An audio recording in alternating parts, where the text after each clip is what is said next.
Halo, saya Muhammad Hafiz, si kacamata hitam. Hai, aku Rajendra Noval Wicaksono, si kemeja kotak-kotak. Halo, aku April. Halo, aku Kay. Hai, saya Rodika Aldi Yudhistira, si muka estetik. Halo guys, Halo, kita dari kelompok 6, pergerakan wanita. kenapa di sini kita pakai batik? Selain batik yang bersejarah, kita akan menjelaskan barang-barang bersejarah yang ada di museum nanti. Nah, kita akan didampingi oleh dua orang teman kita. Halo guys, halo semuanya. Di sini kita akan menjadi tour guide untuk mereka bertiga. Ikutin terus kita yuk. Let's go.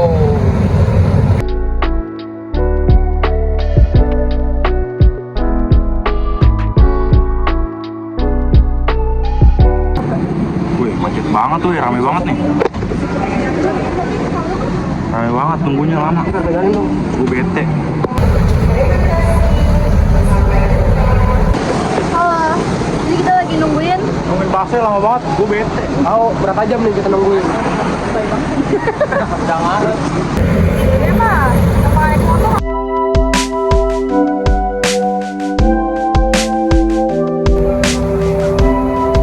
Kita habis transit.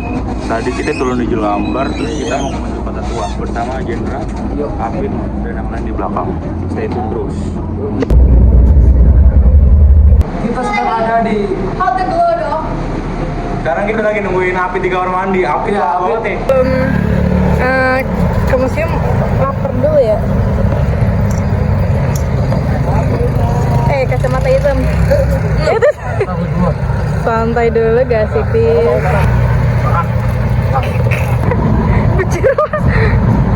Orgil dari Beli es potong nih. April lapar guys. mau juga April aku Halo guys. Jadi kita bingung nih arahnya di mana. Kita mau nanya orang dulu. Misi Pak, kalau Kota Tua di mana ya Pak? Kota Tua nih lurus, ambil kanan lagi ya. Oke, makasih Pak. Ya. Pak mau ikut nggak Pak ke Kota Tua? Boleh. Boleh dong. masuk lebih lebihnya di bawah tanah. Ayo kita masuk ke bawah tanah. Dulu ya. Pis masuk, Pis. Tinggalin. Ini kasih editan.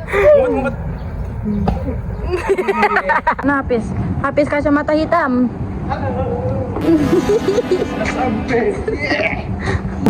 Jadi kita udah beli tiketnya.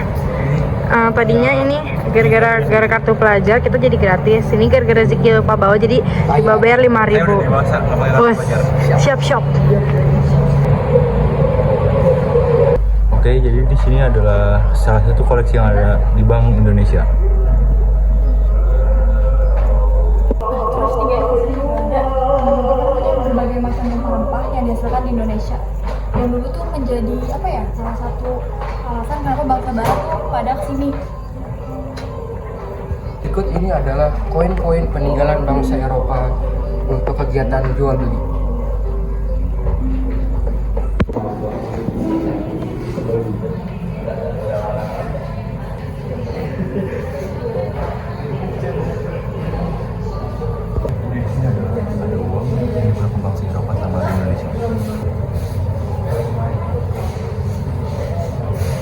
Guys, mau lihat nggak? Apis mau ditembak. Apis lu salah tinggal Apis ditembak.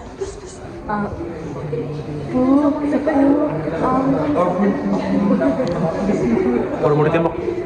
Selanjutnya ada sejarah yang jelas Bambi. Yang pertama pada tanggal 3 September 1997 sini tulisannya.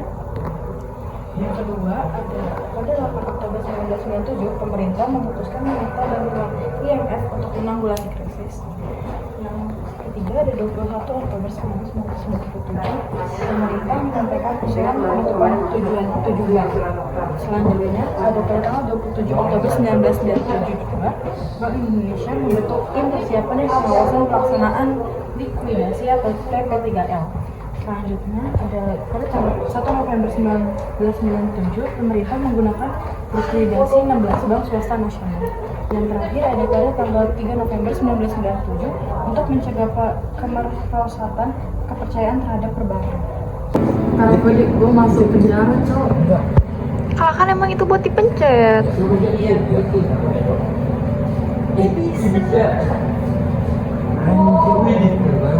Bang, ini pembelian jelas oleh kayak barusan kan terdapat 16 bank yang tutup. Saat kita ada kalau tutup pada tahun 98 terjadi krisis moneter. Lalu di tahun 99 sampai 2000 sampai ada mulai Indonesia sedang krisis. Oke guys, jadi kita sudah berada di ruang gelap yang berada di dalam. Di sini ada peninggalan, ada motor Dilan. Di sini juga ada bank zaman dulu, lihat. Mesin ATM. Mesin, tapi kayak keren banget. Nah, sini ada motor-motor yang peninggalan zaman dulu nih guys. Mulai Dilan dan ada Dilan. Terus di sini juga ada nih lokasi kerusuhan Mei pada tahun 98 di Jakarta yang ramai banget itu. Ada bingung nggak sih kenapa kita milih Museum Bank Indonesia? Padahal kan materi kita tentang pergerakan wanita.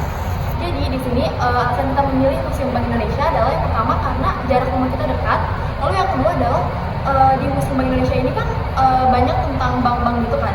Nah terus di zaman sekarang itu wanita tuh udah bisa kerja di bank, kerja di bidang politik, pokoknya kerja di bidang apa aja yang mereka mau selagi mereka kompeten. Nah tapi keberhasilan kita di zaman sekarang itu nggak luput dari perjuangan wanita pada zaman dahulu. Perjuangan pergerakan kemerdekaan itu kan banyak yang bilang kalau misalkan yang ngelakuin perjuangan pergerakan itu cuma kaum laki-laki aja. Padahal aslinya enggak loh. Banyak banget perempuan-perempuan yang berjuang juga untuk pergerakan Indonesia. Contohnya adalah dengan membuat organisasi. Jadi latar belakang organisasi-organisasi perempuan yang ada pada zaman dahulu adalah karena adanya politik etis. Politik etis itu, kalau misalkan kalian lupa, politik etis itu tentang politik balas budi yang menerapkan tiga program. Yang pertama ada edukasi, irigasi, lalu emigrasi. Jadi dengan adanya politik etis ini atau politik balas budi, waktu itu pada masa itu kaum perempuan tuh kayak tergerak gitu loh jiwanya untuk kayak wah kita nggak bisa diem aja nih, kita tuh harus juga ngelakuin perjuangan untuk pergerakan kemerdekaan Indonesia biar Indonesia tuh makin makin meningkat, makin sukses, makin tinggi gitu misalnya. Nah lalu dengan adanya organisasi wanita ini diharapkan kaum wanita itu juga dipandang sebagai kaum yang juga menyukseskan Indonesia, menyejahterakan Indonesia, dan derajatnya tuh dianggap gitu karena pada zaman dahulu kan wanita tuh benar-benar dianggap rendah ya, terus nggak boleh sekolah, nggak boleh keluar, terus juga kayak cuma di rumah aja gitu melayani suaminya. Sedangkan kita nggak bisa terus kayak gitu, kita nggak bisa terus-terusan dianggap rendah gitu kan. Jadi maka dari itu banyak banget pada masa itu, pada awal abad 20, wanita-wanita tuh pada bergerak untuk membuat organisasi wanita agar derajat wanita tuh dinaikkan gitu. Nah, kita berdua punya contoh nih. Pada zaman dulu itu ada organisasi perempuan yaitu namanya Putri Mardika.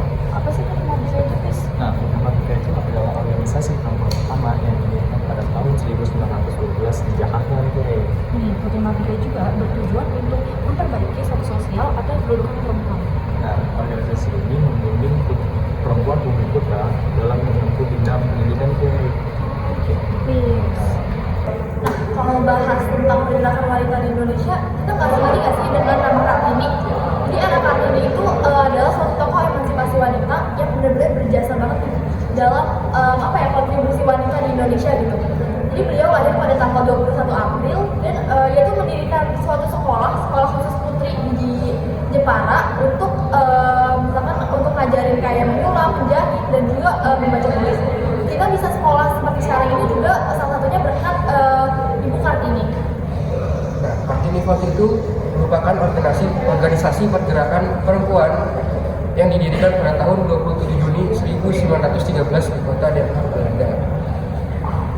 Kartini Force didirikan oleh seorang yang menganut politik etik yang bernama Van Venter. Lalu juga Kartini Force itu juga direalisasikan kegiatannya ya, pada tahun 1913 dengan mendirikan Sekolah Kartini.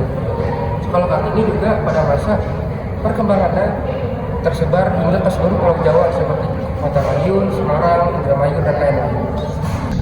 Tapi sayangnya pada tahun 1920 organisasi Putri Mardika harus ditutup dikarenakan mereka kekurangan dana.